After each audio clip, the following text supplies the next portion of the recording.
Awesome. All right. Well, you know what? Let's kick this off and get this started. And here we go. So welcome, everyone, to the September edition of the Vancouver Power BI and Modern Excel User Group Meetup, which is coming on a different day and a very late or very early time than normal, but it's all good. We'll make sure that we got a recording of this for those who can't make it.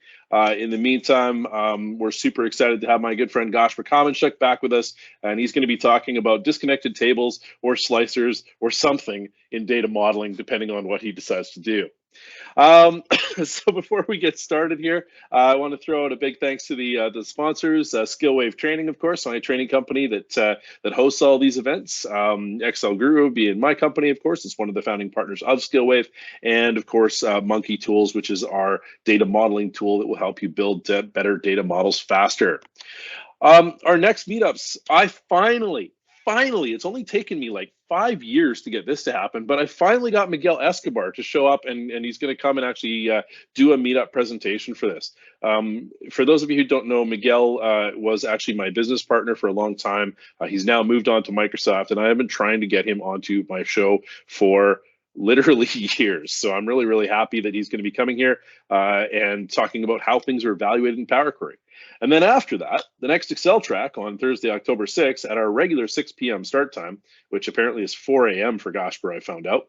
I'm going to be talking about something really cool and interesting. I just haven't figured out exactly what that's going to be yet.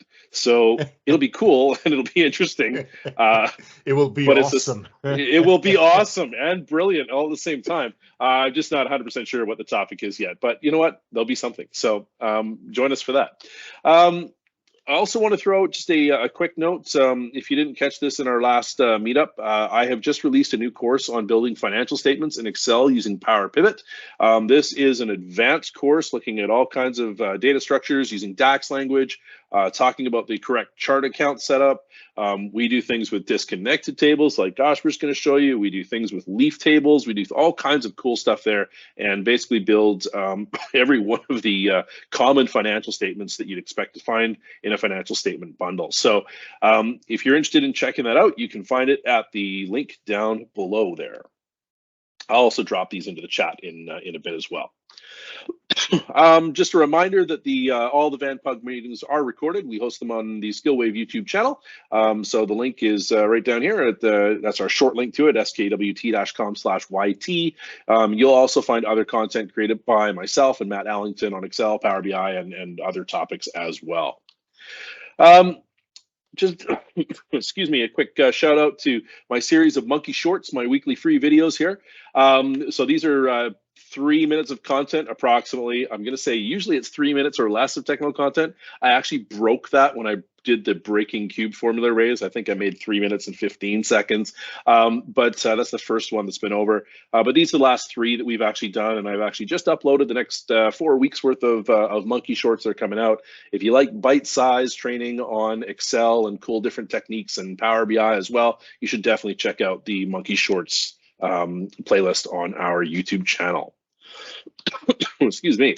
Finally, last thing I'm going to say before I throw it over to Gašper here is if you are interested in being a speaker at the Vancouver Power BI User Group and you've got stuff that you would like to share on Excel or Power BI or anything that plugs into the Power Platform suite of products, we would love to have you on our show. We love new speakers and always are encouraging people to get started in this game.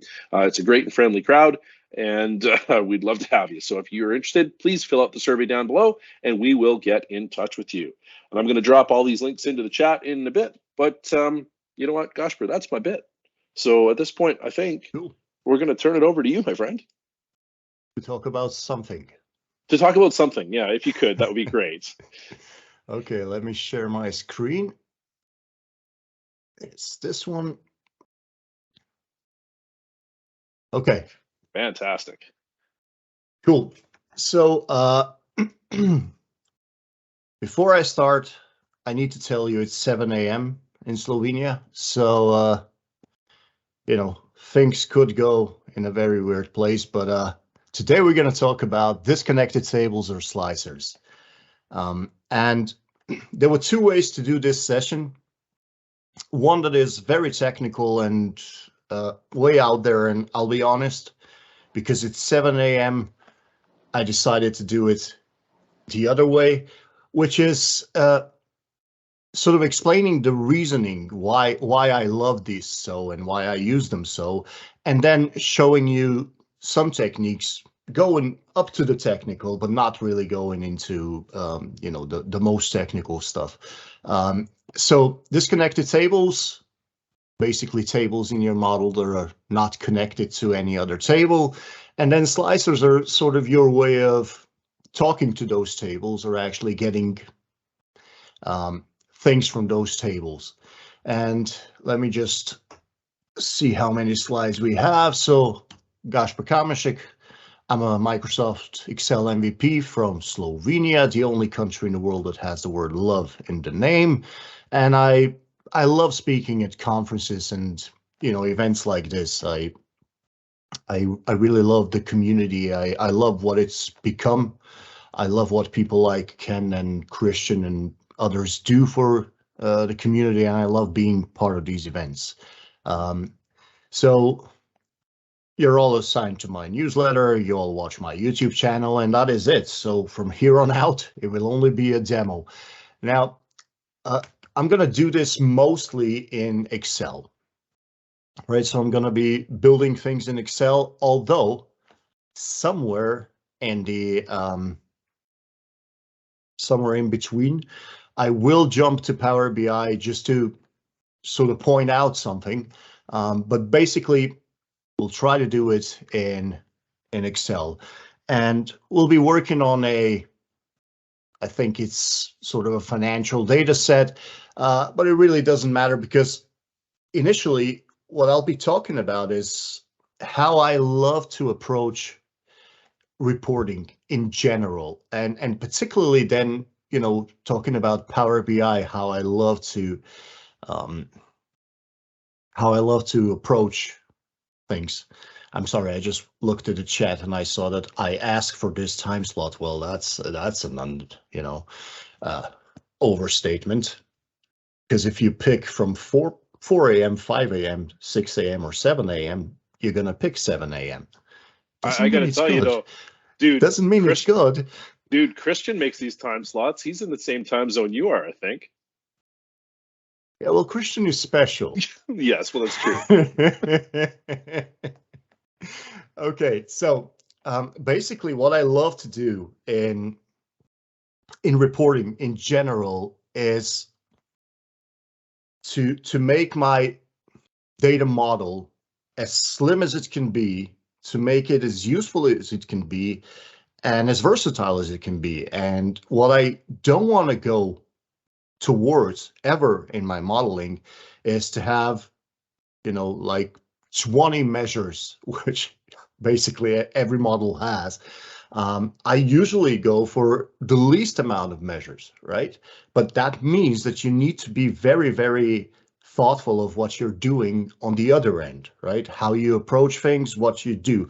And let me just show you how my thinking goes. And then once we see that slim data model, then I'm going to tell you how you can actually use disconnected slicers to get some of the same functionality. So they can also help you to make your, you know, your model slimmer, to make your measures count lower, and of course then it's easier to use, right? In Power BI, I'll usually go for single pagers, but single pagers, you know, they really need to be thought out. They really need to be optimized so that a single page report actually makes sense, right? But talking about Power BI, you know, in Power BI you have things like tooltips, right? You have things like bookmarks. You have things that are actually built for that enable you to use that small amount of space in the best way, right? To have sort of an in-look into another report, right, for tooltips, or with bookmarks to have a same or actually two different visuals in the same space, right? And then you can switch between them. So that's sort of the idea that I'm always looking for, right? And in basic modeling, here's how I think about it. So first, I'm just gonna do the auditor. So let's say risk identification would be a function of inquiries, I'm gonna do and something the like this. So I'm gonna pull in inspection and all the the tables, and here you can see the tables I'm working with. So there are two fact tables. One is the actual, one is the plan, and then I have 4 dimension tables, which is the salesperson, products, customers, and business unit, right? This is sort of my data model, and usually the way this would go is you grab all the tables, you load them into the data model, push them in, and then once you have them in Power Pivot, you basically connect. Let me just wait for it. There you go. So once you have them in Power Pivot, you basically create connections, you create a calendar table, and then you go from there. So let me just do that real quick, right? So these two are my fact tables, and then the rest of them, these would be my dimension tables, right? So let me just create a calendar table. So we have the whole thing here already. There you go. So there's the date. Let me just wait for it. There you go.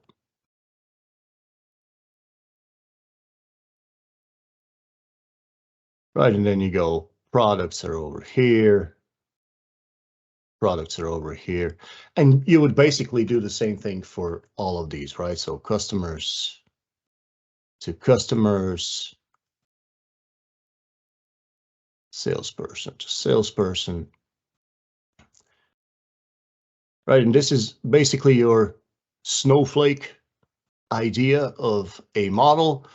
And what this does is it very quickly becomes, I'm not going to say complicated because it's the way we've sort of been taught to do it, but it very quickly becomes unmanageable, I'll say, right? So if I would now try to make sense of this, and I will have to return to Power Pivots just for the sorting, but let's just go with this. So if I now just try to do one thing, right? So if I add this, pick a single year, go here, bring in months, and then go, oh, you're going to learn some Slovenian, I see. No problem there. Or actually, let me bring in this one, but now I really need to go back. So let me bring in this one. And now let's go back to pivot. Let's go to calendar and let's say that this needs to be sorted by. So every month year combination needs to get a single ID. So the way I usually do that is I go with the year multiplied by 12 and then plus the month number. That is a very good choice for a year-month index. And then you simply sort this by this newly calculated year-month index. And now this should behave much better. There you go. Okay, so basically, once I got this, right, now it's all about writing measures. And this is where things get kind of tricky because in this regular data modeling part, in my actual, I only have 3 KPIs right now. I have revenue, I have cost, and I have gross profit, right? So, okay. What I want to do is I want to calculate the actual, of course. So let's say I'm going to pick revenue. So I want to calculate the actual revenue. Then I want to do it year to date, right? And then I want to do it previous year. And then I need to go to the plan table to deal with revenue again, to calculated, then go for the year to date, right? And only dealing with revenue, I'm already at 5 measures. And, you know, if I want to have like as compact of report as I want, that's not a good way to start, right? Because I'm gonna need to do this for each and every one of these, right? So the measure count goes up, everything goes up. Now, how can we make this better? And how I always approach this is I create kind of a different model. So let me just show you the idea. And then from that idea, you're going to see approaches that actually bring you to exactly the idea that is disconnected tables.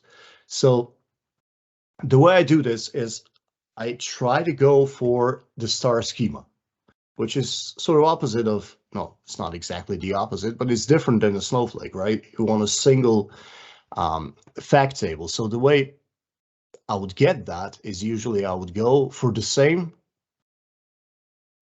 for the same data. So the same Excel, but this time I would transform it some. So I wouldn't just load it. And basically, if this is real live data, you're always going to need to transform it. Even if it comes from a data warehouse, it's still going to need some work and some love. But here's how I would approach this. I would actually, these two could be a single table, right? That would make sense to me.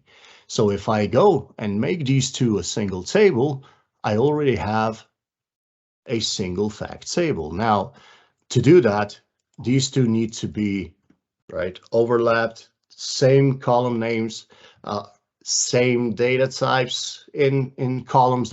That's a good thing to have. It's not necessary, but it's a good thing to have. It doesn't need the same, number of columns. It doesn't need the same order of columns. It just needs the same column names where they overlap. And of course, because I'm going to put these two together, it's good to have a column called scenario, so I still know where each data, piece of data comes from, right? So putting these two together, you could do it multiple ways. I would usually do it as a new,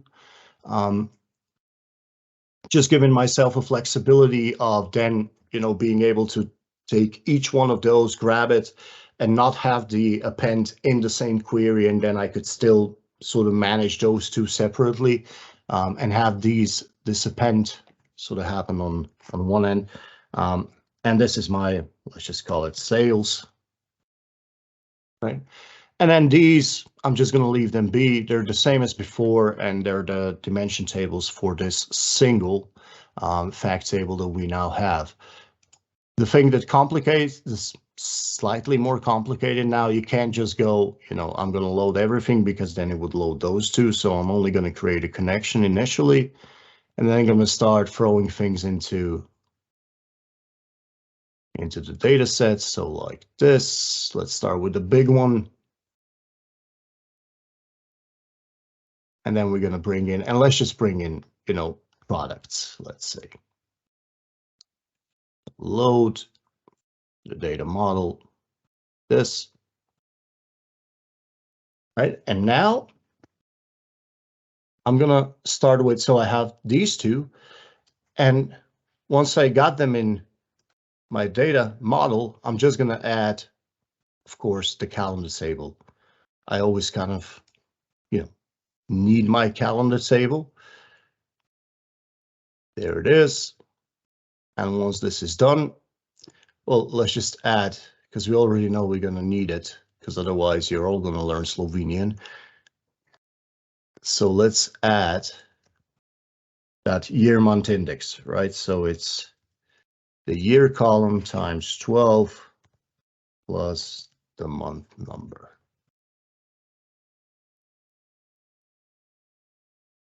Okay, and we basically added so that we can sort this one, or actually so that this one will be sorted correctly, right? Now, if this month-year combination was sort of done the other way, if it was year and then hyphen and you would go 0, 1, 0, 2, that would already sort correctly. You wouldn't even need this one. But if you want to go, you know, slightly fancier like this, then you're going to need it. Okay, and if I now try to represent this,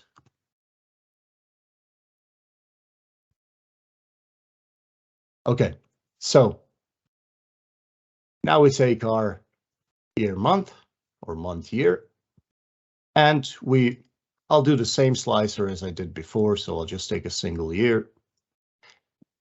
And now let's talk about measures, right? So in a sense, things got slightly more complicated, right? Because I now have a fact table where I have sort of two things in there. I have my actual and plan, right, at the same time. And let's just make things a bit more complicated. And let's go back to the sales table and let's do another thing. Let's take all of these KPIs and let's unpivot them. Right? That is also something I will always do. So you would get your KPI and you would get your value, right? So if I now close and apply and just throw this into our pivot, hopefully not everything will explode. Yeah, okay. There you go. And now let's just see. Yeah, this looks good. And let's just connect it to the everything.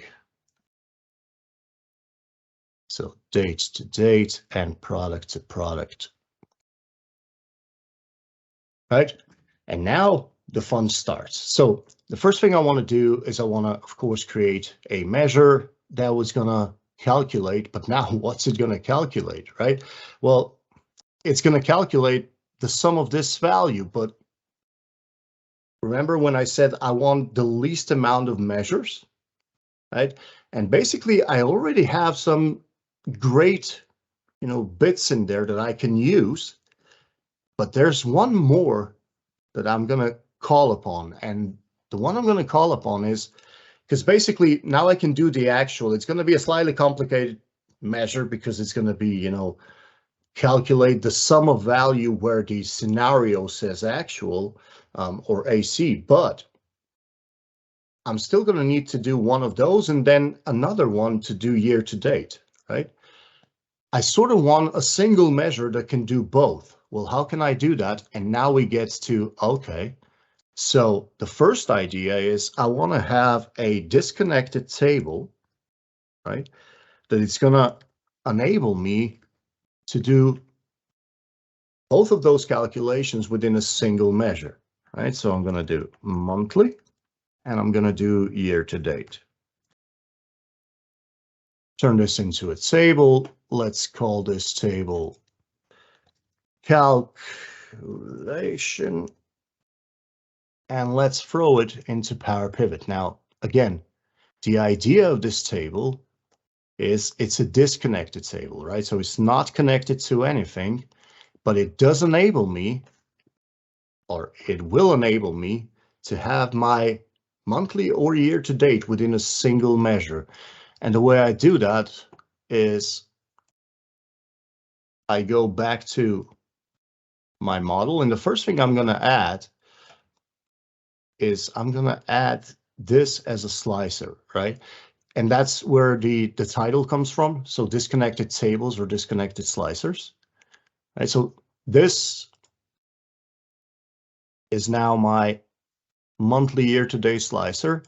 And when I did this table, I actually did two things, or actually I added two columns, right? And one of the columns I added is this ID. And when we're going to talk, and we're going to talk a lot about this from here on out, when we're going to talk about the ID column, that one lets you take your disconnected slicers to a whole new level, right? Because at some point, you're going to need to create a measure that will sort of allow you to know what is selected here, right? Because this is a disconnected table. It's not connected to anything. It's not going to affect anything by itself, but you can sort of grab this selection through that ID. Now, the way you think about it is, I'm just going to create a measure and then I'm going to talk about it some. So the measure I'm going to create will be this. I'm going to say, put that in my calculation table, call it selection, right? Let's actually write selection. And I'm going to go with min of calculation table, sorry, ID, right? And why did I choose min? Well, basically what you do is you say, well, okay, so if only one is selected, this already works perfectly, kind of, right? So it says 1, it says 2. I'm now able to pinpoint what is selected in my disconnected slicer, which is great. But the function you use, right? It can be min, it can be max. Later on, we're going to see it could also be sum, right? That one lets you sort of get to, oh, what if both are selected? What do I want to return? Well, I still want to return monthly because it makes more sense. So that's why I use min. If in the case both are selected, I would want to, you know, return year to date. I would go with max function. If I wanted to sort of pinpoint if both were selected, I now have two options. I could go with has one value, right? If has one value calc column. Now, if that one has one value, I know only one is selected. And then if not, I would know it, right? But I could also, this measure could also be sum. And if it was sum, it would actually give me 3 different values. It would give me 1 if monthly is selected, 2 if year-to-date is selected, but then 3 if both are selected. So I could also pinpoint that, you know, that event. But let's not get ahead of ourselves. So basically, now that I can get my selection, right? Now I can write a measure that can do so much, right? So this will be my actual. Now let's try and do this. This, right? So this will be a calculate. And then, right, every time you have these disconnected slicers and you're using ID, and usually you would go with switch, right? Switch is such a perfect partner to this because now I can say, look, the expression I want you to look at would actually be my selection, right? So look at my selection and then you go in pairs. So if selection is 1, and I know what that means that either the monthly is selected or both of them are selected. Of course, it makes a lot more sense if only monthly is selected, so I'm going to sort of focus on that, right? And if that is true, this is just a simple sum of the value column, right? So now if 2 is selected, sorry, now I'm going for year to date. So now I'm going to say, okay, if 2 is selected, I want you to do a calculate again of that sum of sales value. But now I want you to go at it with dates YTD, right? Calendar date. There you go. Make this wide enough. So this is going to enable me to calculate that sum year to date, right? So now I'm at this.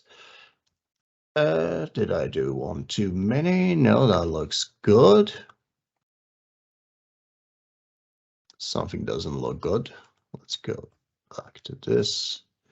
Okay, I must have put in something weird. So let's go like this. And let's actually close this down so it will be able to work, right? And now I also need to do one more thing, because at this point, these two work correctly, but the table itself, the sales table, now holds actual and plan. So what I also need to do is to sort of wrap up this initial calculate is I need to say, yeah, calculate all of that by saying the scenario, right, equals actual, right? That is basically what I need. Oh. And now the 7 a.m. bug is here. Okay, so we're going to do a switch, and I didn't close off switch, so that's cool. There you go. Let's just do a number like this. Right, and now this measure is brilliant because it can now be either monthly or year to date, right? That's a very cool thing. And another cool thing I also get from this, and that is in a mindset of what I was talking about earlier, right? I want a single measure to do as many things as it can. If I now grab my KPI field, put it in columns, this already calculates everything, right? So by doing what I just did, or by approaching this the way I just did, I have a single measure that is now, you know, everything. And I basically did this by doing 3 things. Now, the first one I'm not going to get into, and the first one is sort of the append, right? But the other two, the first one is the disconnected slicer, and then the other one is the unpivot. And this is where things get interesting, because the unpivot command, or the unpivot step, if you will, in Power Query, that is very, very, intense step, because if you have a big table, that one's gonna take its time, and that will not always be the best way to do things, right? So basically, in Power BI or in Excel, if you want things to work fast, the unpivot command on refresh could be a problem. In a big table, it definitely will be a problem. So how can we get around that? Or if we already realize that will be a problem, what can we do? Well, basically, we could go with our original model, right? Where these were their own separate columns, but then we would create a disconnected slicer, right? And a disconnected slicer would allow us to say, you can pick, because basically, I added the KPI in here, but I could also add it like this, right? So this little measure down here, right, is now monthly or year to date of cost, gross profit, or revenue, right? But the way it's enabled now, or the way this works now, is it works through the unpivot command. So the unpivot, the column I created with this KPI enables me to do this. But again, the unpivot command, you can't always do that, right? So if you have the ability, you can then go to your,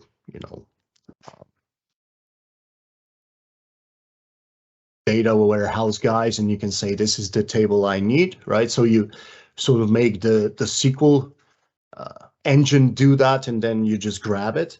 But if you needed to do that in the Power Query part, or in the refresh part of Power BI or Excel, then that could be a problem. But you could circumvent that, because this KPI right here, this could just be a separate table. Right? A disconnected table, you would have a disconnected slicer, and then your actual measure would be the just calculate, you know, the actual as we have it, but another switch on it. And that switch would be if cost is selected, then do a sum of the cost column. But if gross profit is selected, then do a sum of the gross profit column. If revenue is selected, then do the sum of the revenue column, right? So basically, I would still be able to have a single measure, even though those would be 3 separate columns, right? So again, even in creating this, where I usually, you know, in this demo, I always go for the unpivot. In real life, unpivot is usually off the table. And then it's disconnect the slicers to the rescue, all right?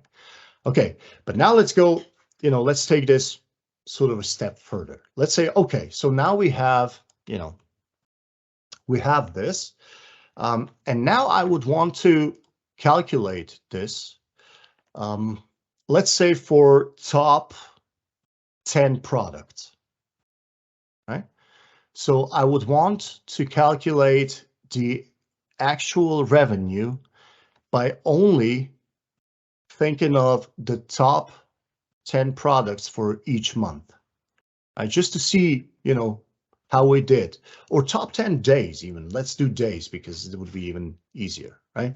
So how would I now go about, you know, doing this? Well, I would write a measure, and let's just call this top N,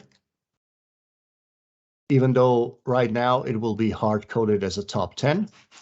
And it will be a simple calculate, right, of what? Well, of my actual measure, because I already have it.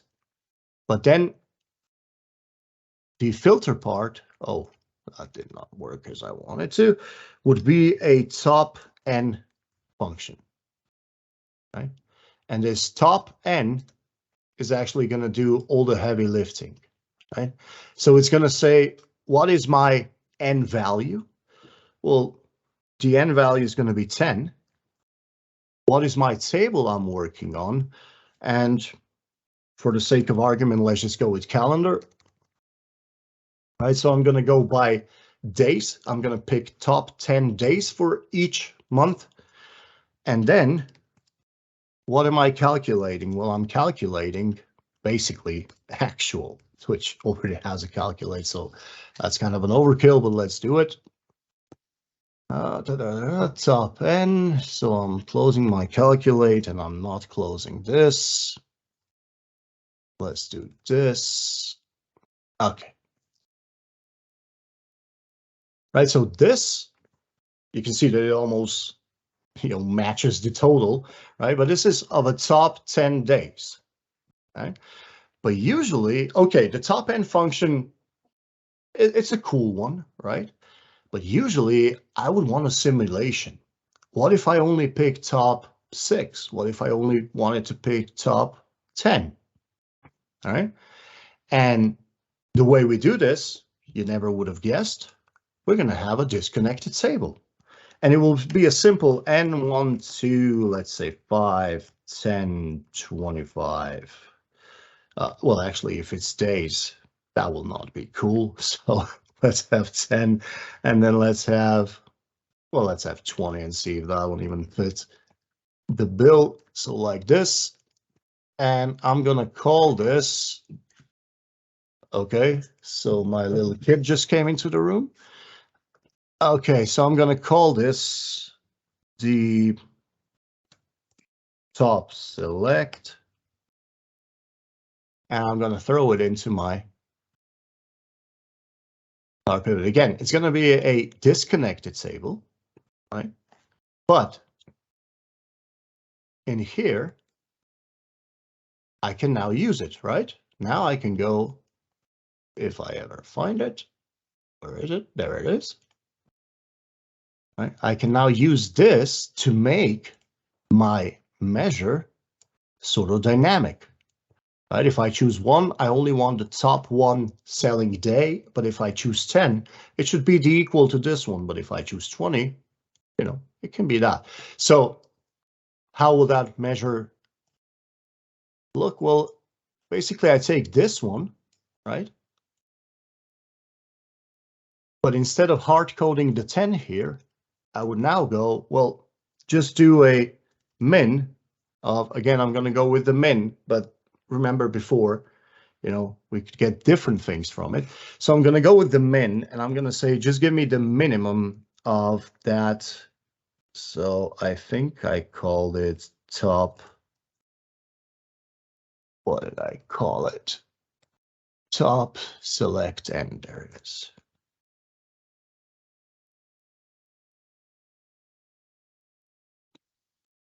Right, and now through this, I can actually get this measure to be dynamic, right? Again, with the disconnected slicer, right? And if I now just change this ever so slightly, in a sense, because, you know, calendar is always going to be a problem because the days, well, any table could be a problem, but calendar will be a problem because the days are limited within a month, right? So this slicer couldn't even be, you know, 50 or 100. But if I went for products, I could sort of do that. So let me just change this. Instead of this being the top end days, right, which it now is, I'm gonna refer this to the products table.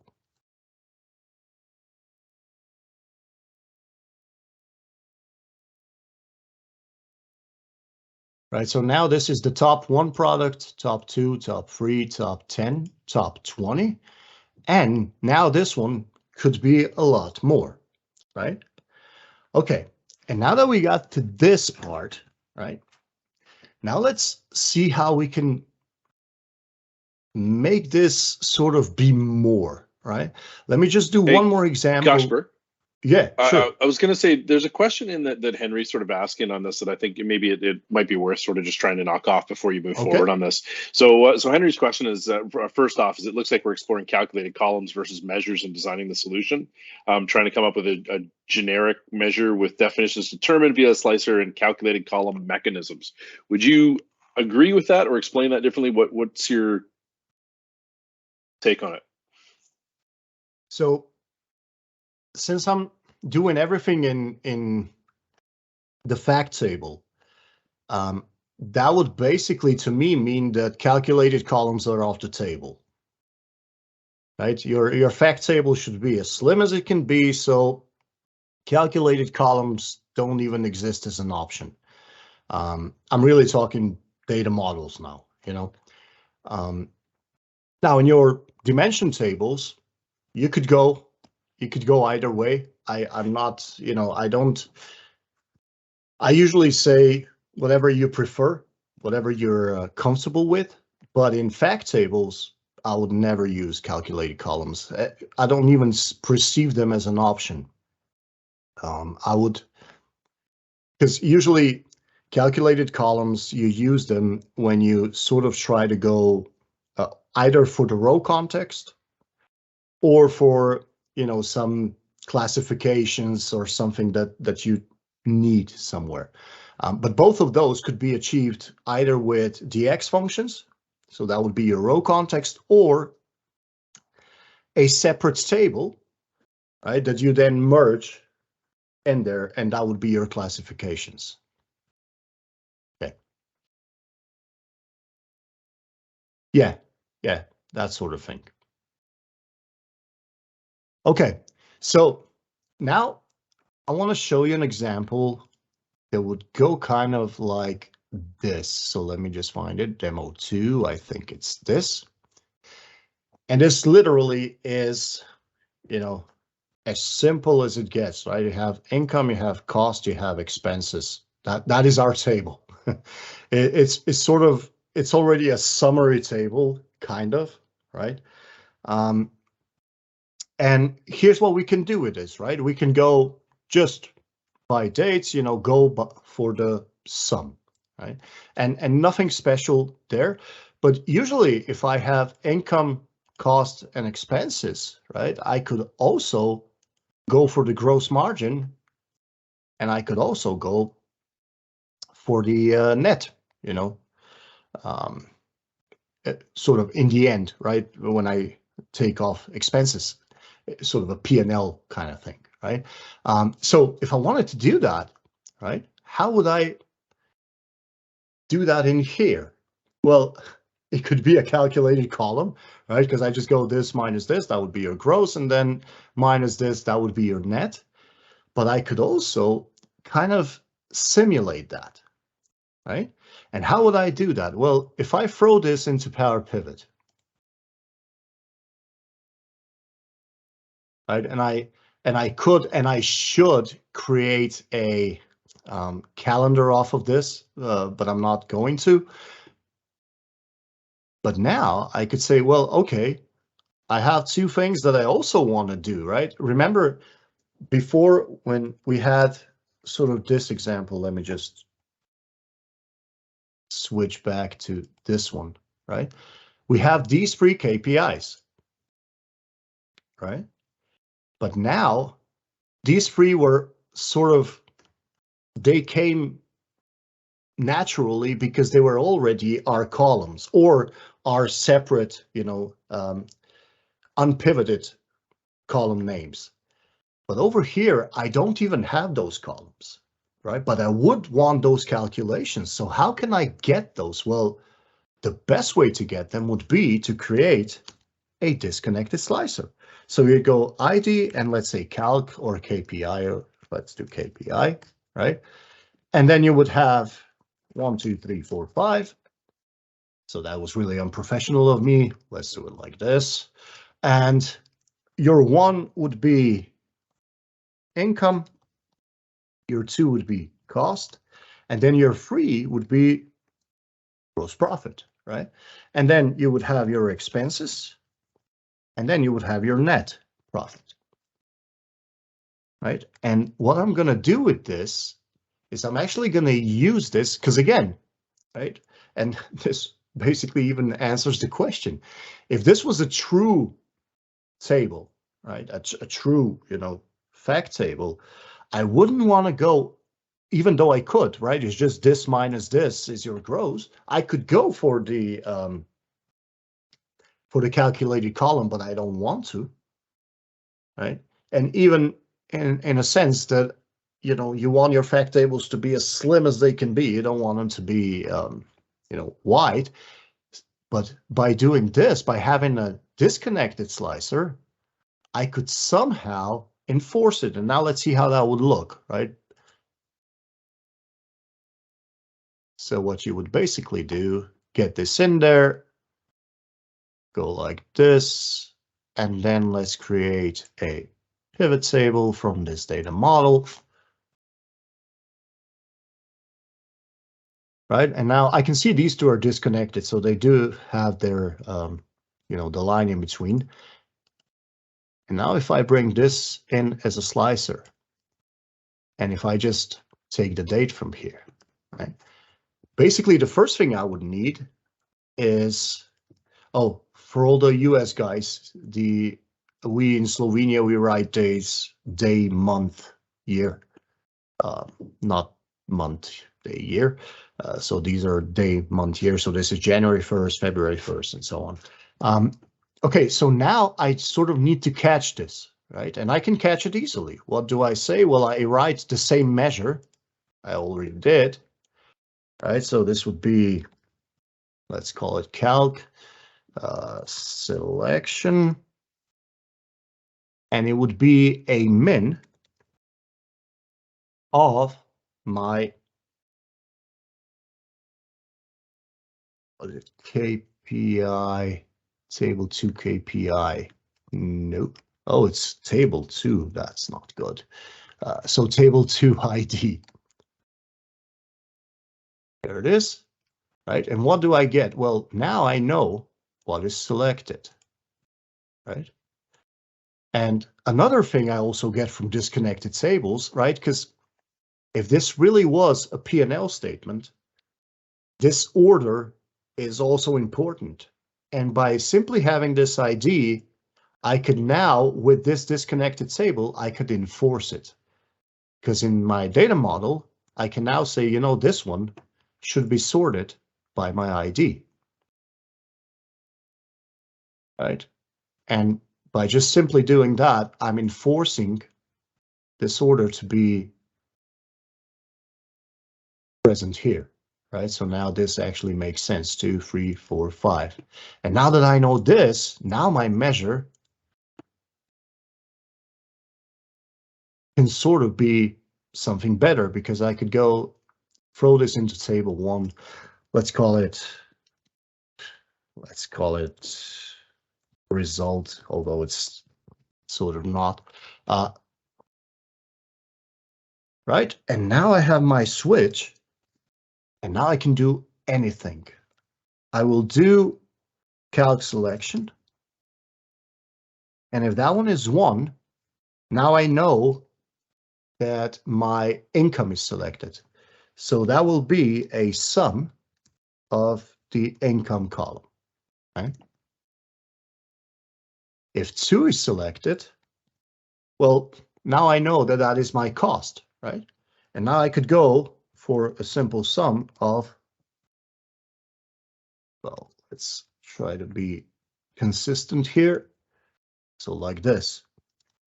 And now things get interesting, right? Well, what if this is 3? Well, if this is 3, then the gross is selected, right?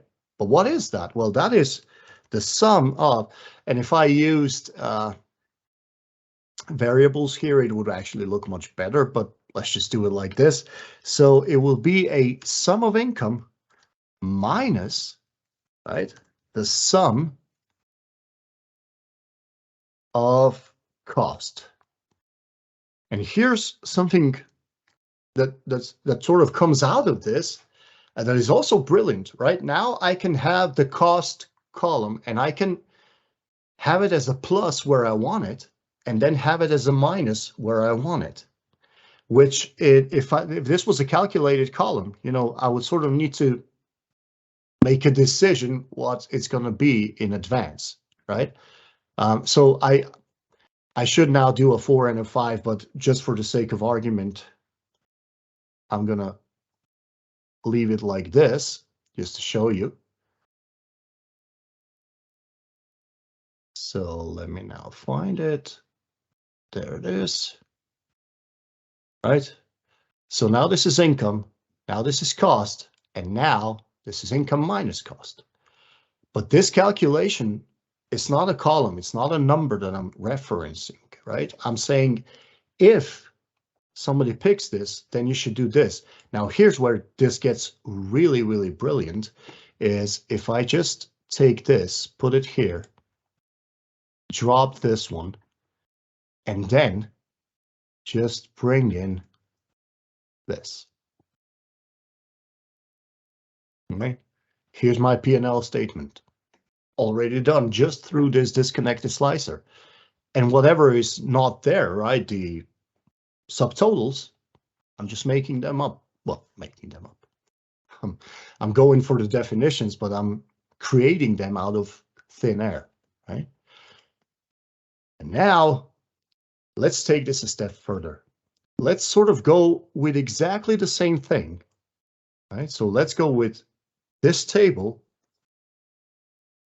and let's create another disconnected table, which will kind of be this. But now let's see what we can do if we really put, you know, our mind to it. And let me sort of start differently. In Power BI, if you ever did Power BI, right? In Power BI, you have something that is sort of a disconnected table creator, and that would be your parameters. As soon as you create a parameter, right, in Power BI, and I can see that I have the old one. So usually you would have a drop down here, which would enable you to either have a, you know, a number parameter or a field parameter, right? But here I only have the number parameters. But if I now say, you know, I want a parameter that can be a whole number between 0 and, let's say, 5, right, by the increment of 1, I go, okay. It's going to create this slicer for me, which will basically be a selector of those values, but it's also going to create a table for me, right? And this is a disconnected table, and I already have a measure that says, well, you know, whatever is selected up here, right? Because it allows a single selection. But because this is a disconnected table, I could also just go, you know what? This wants to be a slicer, but it could also be a table, right?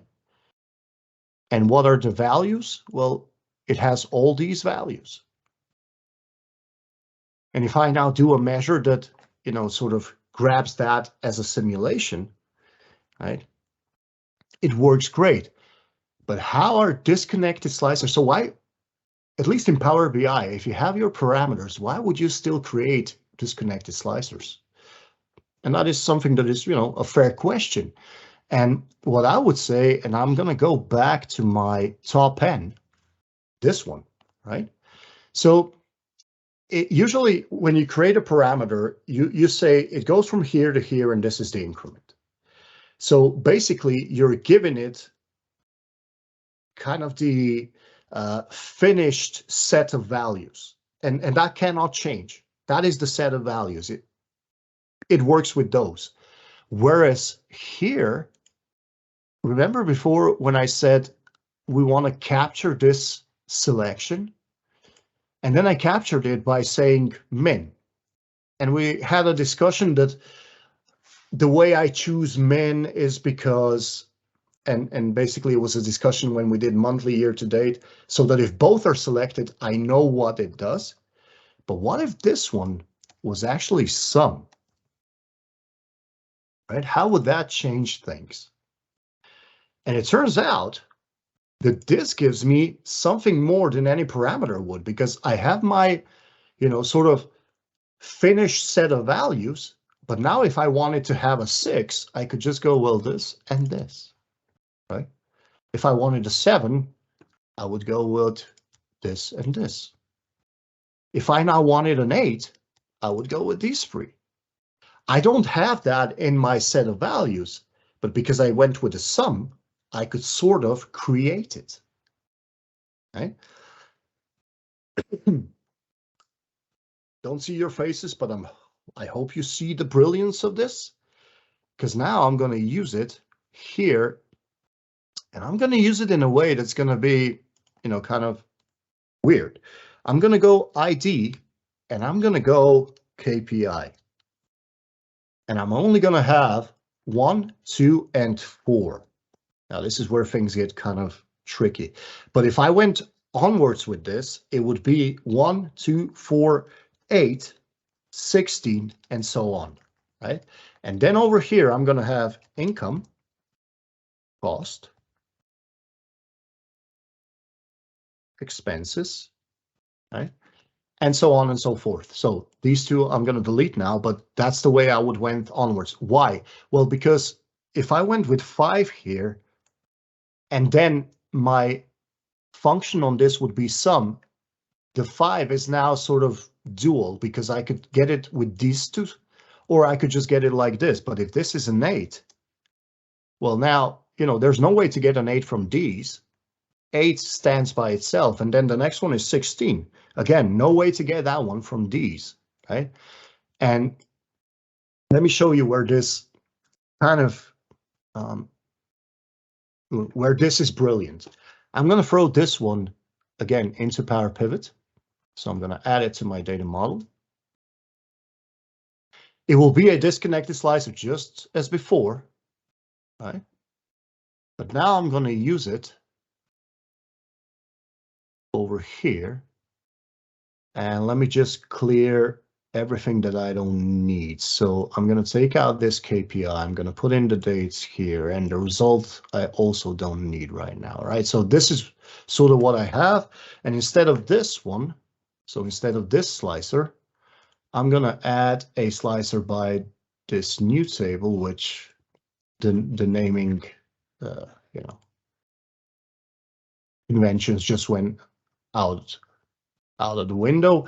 Again, this would need to be sorted, so let's do that. Let's be consistent. So do that by the ID like this. Okay, and now I could have a measure, because before, you know, it's sort of, we simulated gross profit, but we still had it in that slicer. We didn't just pull it out of thin air. Now we sort of will, because we'll do this. We'll create a new measure. Let's put it in, well, let's put it in table 1, whichever one that is. It's the first one, so the main one, so that sort of makes sense.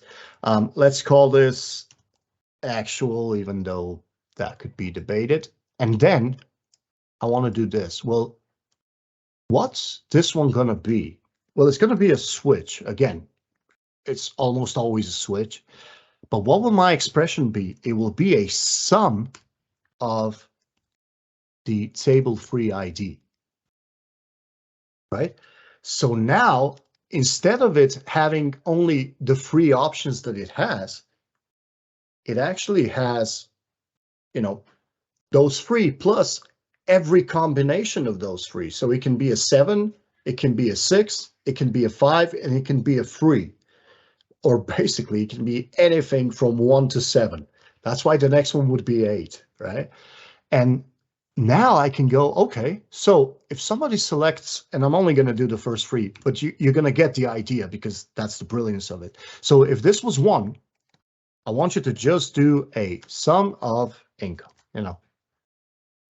That's it, because 1 is income, right? Now, if this one is 2, still I'm within my selections, so that one is just the sum of cost. But now if that one is free, this is where it gets interesting, right? I don't have an ID free, but because I'm doing a sum, what would that mean? Well, that would mean that somebody selected both of these. So show me income and cost. Well, basically what I'm showing you is gross profit, right? And now, not only can I do a, well, let's say,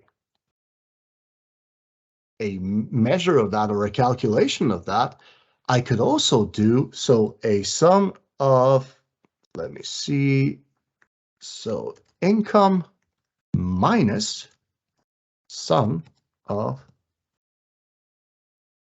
there you go, right? And then you would just carry it onwards. You would go with 4, that would be my expenses, right? And so on and so on and so on. So I'm going to finish right here, because this already has all the, you know, all it needs to be brilliant. And because time is running short, I'm just going to go like this. And something just went terribly wrong. What just went terribly wrong? Oh, yeah. So because expenses was selected, that was the only reason it went terribly wrong. And expenses enforced a number that the switch didn't have, so it just, so income is income, cost is cost, but if I select both of them, I'm actually getting gross profit. Right? And that is the sum function doing its work. And that is also our ahead thinking, doing the 1, 2, 4, where the free is now available with that sum, and still free, you know, I can still use it because it's not one of the IDs. And now I can do some really, really crazy stuff, right? Because now I can sort of pinpoint every combination I want, right? Because it would go 1, 2, 3, 4, 5, 6, 7. And now these disconnected slicers enable me to, within 3 possible, you know, values or KPIs, to have 7 different calculations. And this can really be, you know, used in, well, I use it all the time in my modeling. And this is the power of disconnected slicers. Once you get, you know, and this is where we touch on the technical stuff. And then also, you know, where disconnected slicers are also used is to sort of enforce a, let's call it time intelligence context. So with a disconnected data table, where selecting a date, because usually if you have a calendar and you select a date, you're also filtering everything.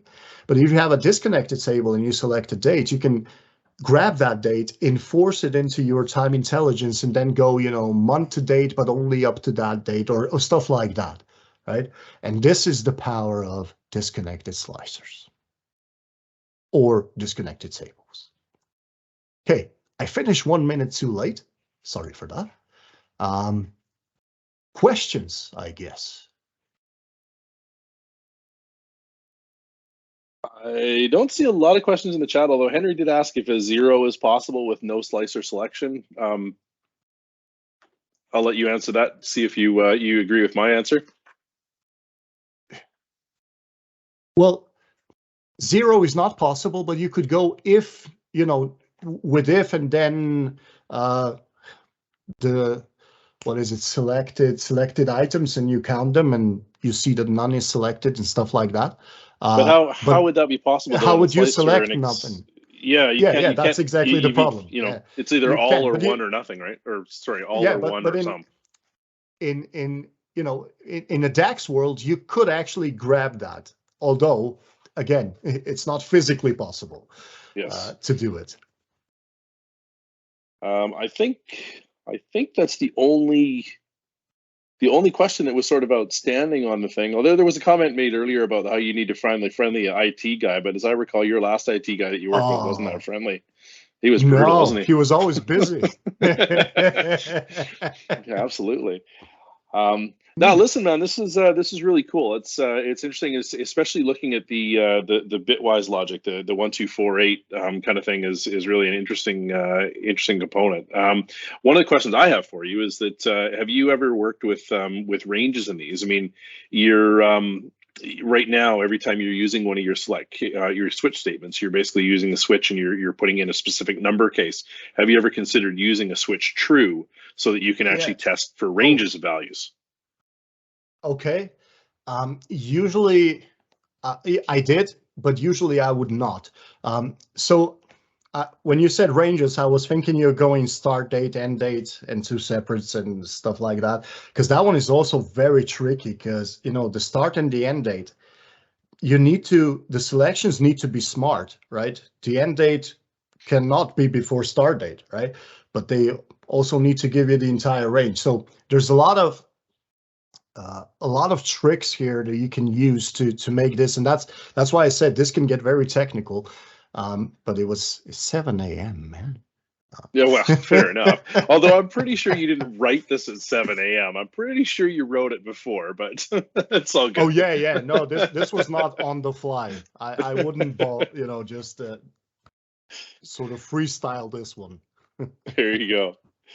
Awesome. So, are there any other questions at all that anybody wants to throw out there before we let Gašper go to starting his day? Or well, there we go. One question: the users don't get confused with this part of selecting 2 options in the slicer to get a result. Very good question. So,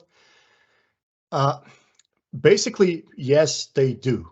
At least if that's the first thing they see, right? Because many people will go, oh, so, or even if I went as far as 6, right? What would I get if I select only income and expenses? What would that even mean, right? Because that is not even part of the PL statement. PL statement just keeps, dragging the subtotal down.